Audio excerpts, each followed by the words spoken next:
Today we are making my sourdough hamburger buns. They're really simple and easy. This recipe makes only 3 buns, so it's a small batch. You can double it as many times as you want. Let's go make it. To get started, you'll need a medium-sized mixing bowl, and then we'll add in water, sourdough starter that's been fed, sea salt, and finally avocado oil. If you don't have avocado oil, you can just use melted butter. Then we're going to stir this to combine. Once your wet ingredients are combined, you'll add in all-purpose flour, and then you're just gonna mix that to combine.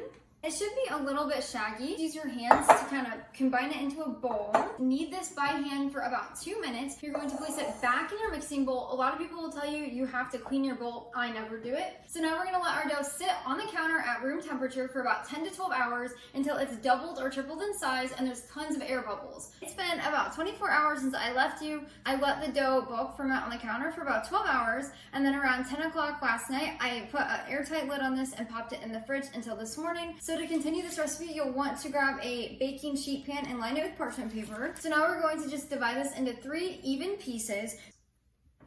Grab one at a time, and we're going to roll it with our hand. So once it's a cute little ball, you're gonna place it on your parchment paper, and then we're just going to repeat with the other 2. And you're gonna dust your hand off, that way it doesn't stick, and then we're gonna push down on these. If we don't do this and we skip this part, they will come out really tall, and when you're eating them with a hamburger, it's just way too much bread on the top and not very much on the bottom. So once you have them flattened out just like this, then you're going to grab a dry kitchen towel, and we're going to just place it over. Now we're gonna let these proof at room temperature, so we're just gonna let them sit on the counter at room temperature for 2 to 4 hours until they have doubled in size and they're puffy. Now our buns have proofed for about 4 hours, so let's take a peek. Preheat the oven to 375 degrees Fahrenheit. Next we are going to make a quick egg wash, and we are going to brush the tops of our buns. Add some sesame seeds. Now this is completely optional, you don't have to do this, but I definitely do, and it gives it that iconic